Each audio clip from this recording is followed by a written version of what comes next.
Hallo miteinander, I'm Yosh86, and this is Metroid II Return of Samus. Last time, the game seemed to be mocking us, but it was all just a test. The real treasure is back here, among all these Chozo spheres.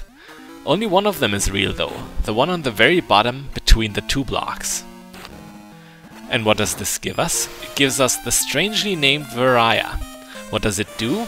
Well, first of all, it makes us look all beefy and iconic. This is how Samus is portrayed in most of the artwork, but in color of course.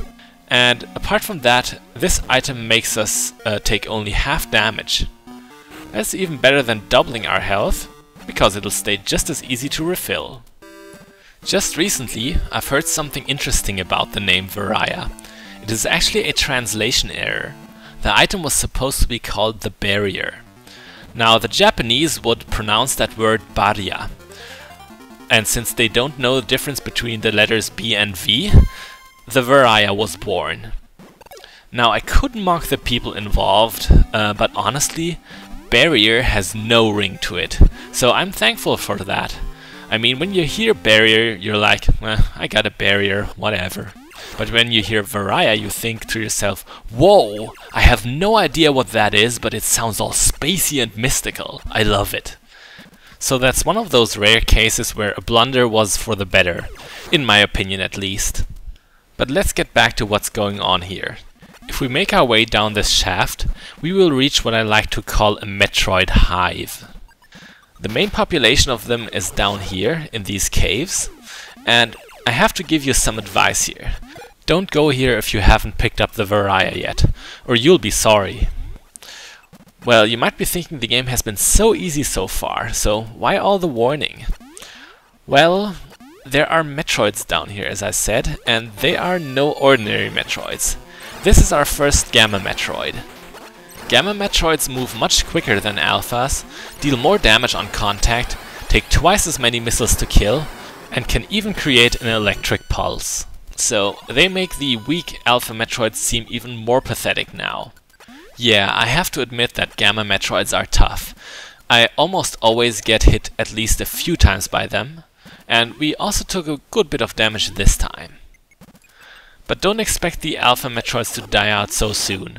They're still gonna be around for a while, and for a good reason. There will always be a little bit of tension when you meet a Metroid. It might evolve into a Gamma, or it might not. This one didn't, but it almost got the jump on us. But in the end, it was crushed like the rest. Well, that's 2 Metroids taken care of, but there's still more down here, and every single one counts. If you remember the plot of Metroid 1, you know that a single Metroid could be cloned into an entire army just by the use of beta radiation. And that's what the Zebesians did, so we really have to take our mission seriously. Finding that very last Metroid of a sector can really be a chore. I remember that I've overlooked Metroids as a kid, and I've really wasted hours going around sectors trying to find the very last survivor. But we don't have that time, so let us not get lost in this playthrough. And another one bites the dust. That leaves one more Metroid in this nest, you could call it. And speaking of Metroid numbers, I've actually given you a bit of false information in the last episode. I said there were 7 Metroids in this sector. Now there's actually 8 of them. Now that was not my mistake, I actually lied on purpose. I thought that telling you that 8 whole Metroids are around here would be too shocking for you.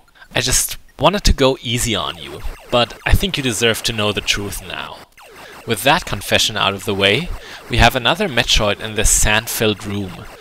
Now, I think this sand is actually mutant sand. When you scroll it off screen, after you've destroyed it, it will regenerate. And this can actually be a huge problem in this fight against another Gamma Metroid. Why? Well, because, as you can tell, we're actually boxed in now. Yes, the sand is conspiring with the Metroids against us. It is now official. The planet itself hates us and wants us dead. Luckily, the game realizes that it has been a little bit harsh on us and rewards us with an energy refill after this gauntlet. Usually those come with missile refills, but not this time. However, we still have 66 in reserve, so that should suffice a little bit longer. Okay, we've done our job in this part of the sector. I'm always calling it this sector.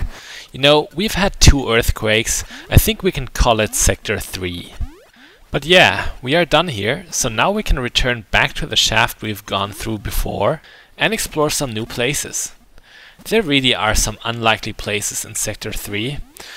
It's really difficult to find everything, and I remember getting lost for a long time as a kid here. This was pretty much the first part of the game where I got stuck. And with stuck, I mean really stuck. I remember that on my first playthrough of this game, I finished in 22 hours. That is so slow for a game of this length. For such a finishing time, I'm surprised Samus didn't put another power suit over the one she's already wearing. Because seriously, what have I been doing there? We've finally gotten back to where we wanted to go, and unlike before, we have to climb up this shaft now to get to the outer rim area of the main room. I don't think there is another way to get there. I think spikes block all other paths. Now here is a very unsuspicious secret. This is another collectible that I never found as a kid. And unless you bomb everywhere you go, you'll probably miss it. Well, unless you use a guide, of course. You will have to bomb through rock after rock, one at a time. You have to be very careful when doing so, because if you get hit by your own bomb, your spider ball will deactivate, and you might plummet down to the ground. Well, unless you're very quick, but being quick is not always a given. And for our efforts, we are rewarded with a missile pod. With that in hand, we can continue to creep along the ceiling.